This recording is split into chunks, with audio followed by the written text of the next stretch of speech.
Mobil yang dikendarai oleh Alvin akhirnya sampai di depan pagar rumah Arhan.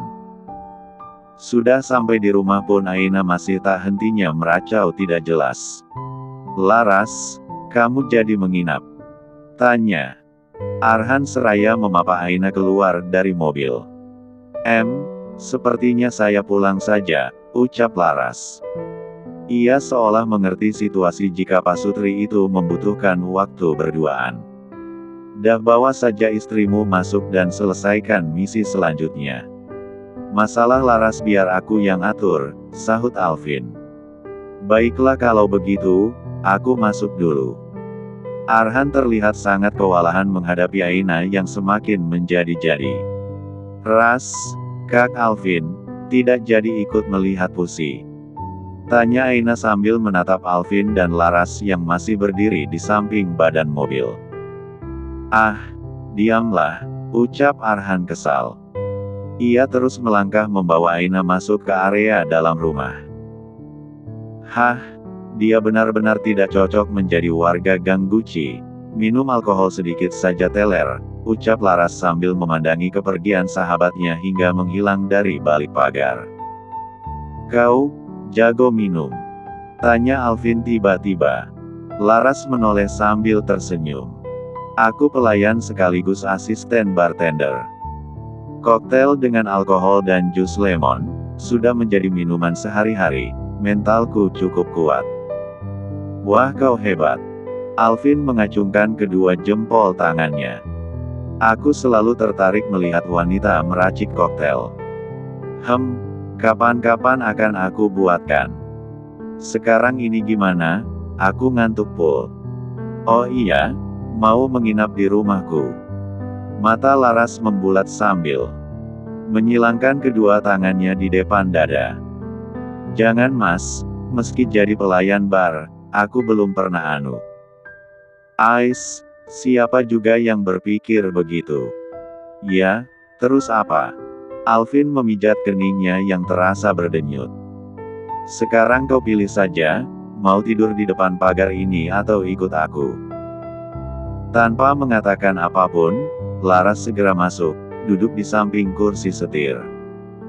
"Mohon bantuannya sekretaris Alvin." "Ya, seharusnya sejak tadi kamu menurut." Alvin beranjak masuk, duduk di kursi setir. Tanpa menunda waktu ia segera tancap gas meninggalkan tempat tersebut. Sementara itu di dalam rumah, Arhan yang mulai lelah, akhirnya merebahkan tubuh Aina di sofa ruang tamu. "Demi apapun, malam ini aku pastikan terakhir kali kamu meneguk minuman alkohol." "Kenapa?" "Aku baik-baik saja mas, haha." Aina berdiri di sofa dan mulai menari-nari tidak jelas. "Ai, hentikan nanti kau jatuh." Arhan mendekat hendak menurunkan Aina, tetapi malah ia yang ditarik hingga duduk di sofa. Aina bergerak cepat duduk di atas pangkuan Arhan. Saat ini mereka saling berhadapan. Tatapan Aina benar-benar tidak seperti biasanya. Aku merasa sedikit panas, sepertinya minum itu mengandung bara api atau semacamnya, karena tadi pelayan mencampur obat ke dalam minuman itu, mungkin obat perang ZNG." "Apa?" Mata Arhan terbelalak. "Jadi minuman tadi bukan hanya alkohol?" Aina mengeleng sambil tertawa sendiri. "Yup. Aku melihat para pelayan wanita itu mencampurkan bubuk-bubuk ajaib ke dalam minuman tadi, haha." "Astaga. Sialan brengsek itu, hampir saja." Arhan memerhatikan sikap dan tingkah Aina yang memang tidak seperti orang mabuk pada umumnya. "Bagaimana jika aku terlambat sedikit saja tadi? Pagi harinya. Kek sakit sekali." Aina menggeliat di bawah selimut sambil meringis. Tubuhnya terasa babak belur seperti orang yang baru saja hajar ratusan kali. Perlahan ia mengerjap, melihat langit-langit kamar yang masih samar-samar dalam pandangannya. "Aku di mana?" Perlahan ia menoleh, matanya terbelalak melihat seorang pria tertidur memunggunginya. "Kakau, Christian brengsek." "Bak, aak." Arhan yang masih terhanyut di alam mimpi, malah ditendang hingga jatuh terguling di lantai kamar. Dengan kondisi masih mengantuk, ia bangkit, menatap tajam ke arah ranjang. Aina. Hah? Mas Arhan. Aina terbelalak. Melihat jika pria yang ia tendang adalah suaminya sendiri. Mas Arhan. Tanpa pikir panjang, Aina segera turun dari atas tempat tidur, menghampiri sang suami yang masih duduk di lantai kamar sambil memegangi pinggangnya. Mas tidak apa? Arhan menatap sang istri sambil meringis. Menurutmu aku baik-baik saja? Maaf, aku lupa. Arhan berusaha menahan senyumnya saat melihat wajah Aina yang merasa begitu bersalah. Tentu saja tidak, ia tak menyia-nyiakan kesempatan ini. Ah, sepertinya pinggangku patah. Hah, Bi benarkah? Tidak usah, bantu aku berdiri saja. Dengan wajah panik, Aina memapa Arhan kembali berbaring di atas ranjang. Namun, saat hendak melepaskan diri, ia malah ditarik, berbaring di lengan Arhan. Jangan kemana-mana, aku masih ingin memeluk Ti. Bukannya pinggangmu sakit? Tidak, aku hanya bercanda. Cek, dasar. Aina melingkarkan tangannya di pinggang Arhan, beringsut ke dada bidang pria itu. Apa malam tadi aku membuat kekacauan? Sedikit. Aku takut. Aina memejamkan matanya saat membayangkan ia di dalam kamar bersama Christian. Ia sangat takut, tetapi karena ada Arhan yang bersembunyi di bilik lemari, ia menahan semua rasa takut itu. Semua belum selesai. Masih banyak hal besar yang akan kamu hadapi ke depannya.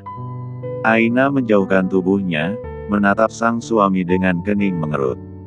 Maksudnya? Belum sempat Arhan menjawab, ponselnya berdering tanda panggilan masuk. Ia melepaskan pelukan Aina, berjalan menuju nakas lampu tidur untuk memeriksa ponselnya. Saat melihat nomor yang tertera di sana, ia beranjak menuju balkon. Halo, ada apa? Baiklah, aku ke sana sekarang. Tanpa memperpanjang pembicaraan, Arhan mengakhiri panggilan telepon tersebut. Ia terdiam sejenak, seperti sedang memikirkan sesuatu. Setelah beberapa saat, ia kembali masuk ke dalam kamar. Mas mau kemana? Tanya Aina yang baru saja keluar dari kamar mandi dengan langkah terlatih-tatih karena pergulatan malam tadi membuat ia kelelahan. Ada urusan sebentar, tetap di rumah, jangan kemana-mana. Arhan meraih kunci mobil dan jaketnya lalu bergegas pergi meninggalkan kamar. Sementara Aina masih terdiam di sana. Tidak biasanya Arhan begitu tergesa-gesa seperti ini. Namun, ia berusaha untuk tetap berpikir positif, mungkin ada urusan pekerjaan yang harus diselesaikan. Saat pikirannya semakin tak menentu, Aina mengambil ponselnya dari atas nakas lampu tidur untuk menelpon seseorang. Laras, bisa temui aku di rumah sekarang. Maaf Ai. Sekarang aku sedang interview kerja di kafe, besok akan aku hubungi ya. Oh, baiklah. Aina menutup panggilan telepon tersebut lalu kembali berbaring di atas ranjang. Ia menatap langit-langit kamar dengan perasaan campur aduk. Hufet, kenapa perasaanku tidak enak begini?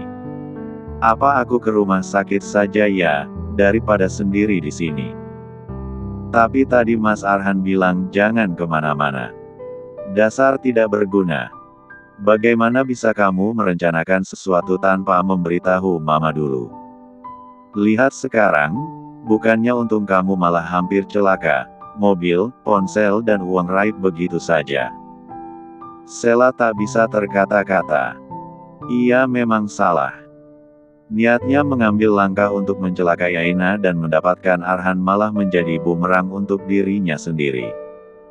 Aku tidak tahu, jika akan sampai seperti ini. Aku mencintai Arhan aku ingin mendapatkan dia secepatnya. Tapi tidak dengan cara bodoh seperti ini. Nyonya Sophie kembali duduk di hadapan Sheila. Ia menatap putrinya itu dengan tajam. Sekarang tidak ada gunanya lagi kamu bertahan bekerja di agensi itu. Jika kasus itu diselidiki dan pria bernama Ferdian itu ditangkap, kamu bisa kena hukuman karena memberikan informasi kepadanya. Sheila mengusap wajahnya dengan kasar. Karena satu laki-laki hidupnya jadi berantakan seperti ini. Ia terus menuruti ego dan permintaan sang mama, hingga tak ada lagi yang tersisa untuk ia pertimbangkan. Baiklah, aku berhenti sekarang. Aku akan masuk ke perusahaan sesuai kemauan mama. Senyum merekah di wajah Nyonya Sophie. Bagus, kamu harus mulai mengamankan posisi kamu di perusahaan mulai sekarang. Sekarang fokus saja ke rencana rapat Dewan Direksi nanti. Jika kamu berhasil mendapatkan warisan itu, maka kamu bisa dengan mudah menggoyahkan saham Adikarya Group. Arhan pasti tidak mau jika perusahaan kakeknya bangkrut, hahaha. Sheila tak lagi bisa berkata-kata, ia diam dengan tatapan yang mengarah langsung ke foto Nyonya Sophie dan Pak Aman yang terpajang di dinding ruangan. Aku anak papa, ya aku yang berhak untuk atas semuanya. Di tempat berbeda, Arhan, Tuan Adiaksa, Laras, Alvin dan asisten Charlie sedang berkumpul di ruangan Bu Lastri. Pagi ini tubuh yang sudah hampir setengah tahun terbaring koma itu mengalami kejang yang berulang hingga beberapa kali. Astaga, apalagi yang harus kita lakukan sekarang? Aina pasti akan syok. Laras tak bisa membendung air matanya, ia menggenggam erat tangan Bu Lastri yang begitu dingin. Bu Lastri tidak pernah merasakan kebahagiaan sejak tinggal di Gang Guci. Ia dipaksa untuk bekerja sepanjang waktu oleh Pak Roni. Setiap hari mengalami kekerasan tapi demi Aina dia bertahan. Ibu tidak boleh menyerah seperti ini. Alvin menepuk-nepuk punggung Laras, saat gadis itu menangis terseduh-seduh di samping berangkar rumah sakit. Situasi di ruangan itu benar-benar diselimuti kesedihan. Arhan duduk di sofa dengan gelisah.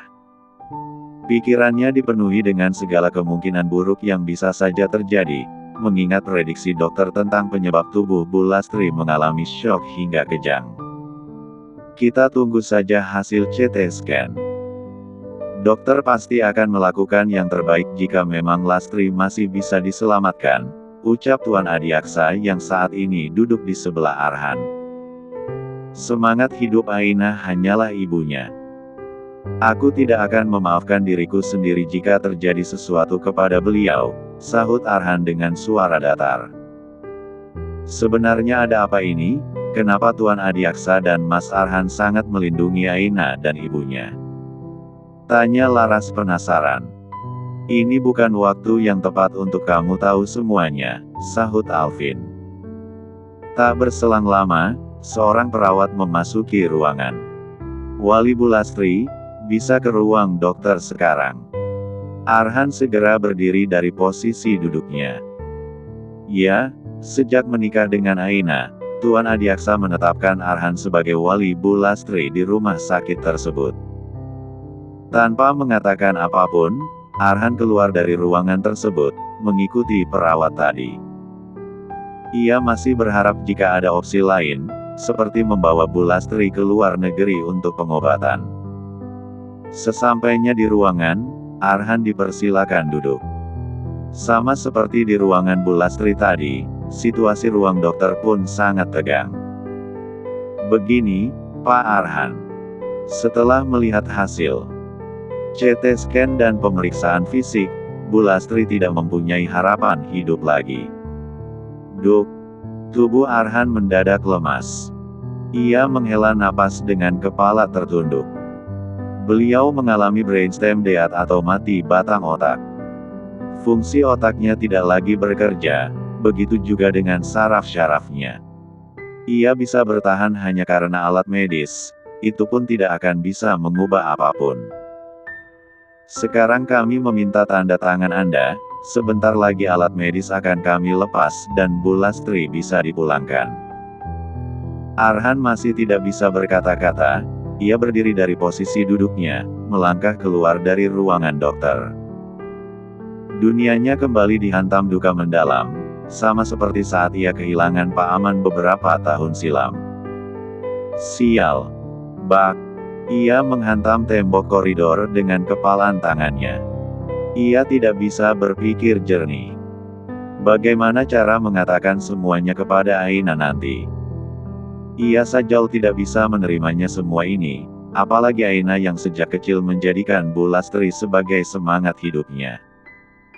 Dengan lemas Arhan bangkit dari posisi duduknya, ia kembali masuk ke dalam ruang dokter. Ia duduk di hadapan dokter, berusaha menguatkan diri. Apa tidak ada harapan walau kecil? Saya akan bayar berapapun asal Bu Lastri bisa diselamatkan. Dokter mengeleng dengan tatapan sendu. Maaf, kami sudah berusaha semaksimal mungkin.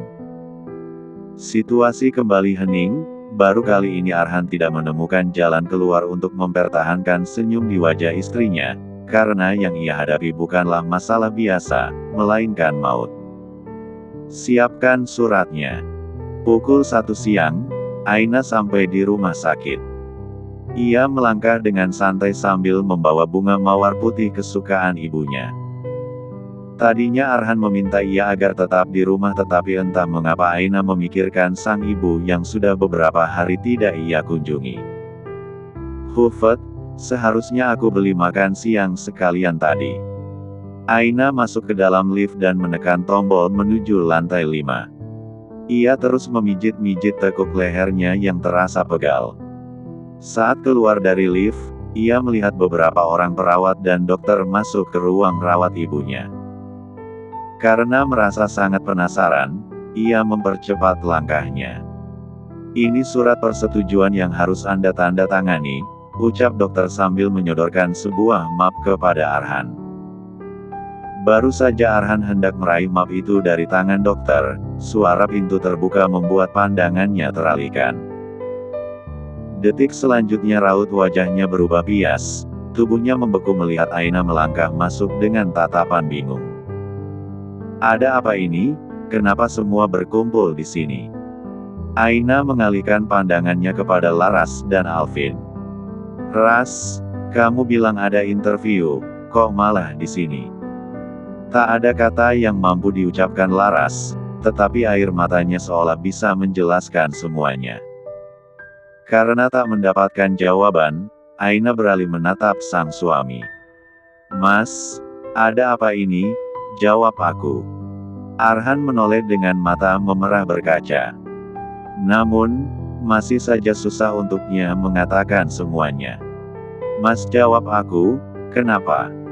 Tegas Aina yang mulai mendesak. Air matanya berjatuhan saat mulai merasa ada yang tidak beres. Aina, tenangkan diri kamu. Tuan Adiaksa mencengkeram kedua sisi pundak Aina.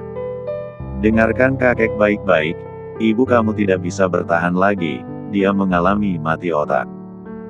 Duk.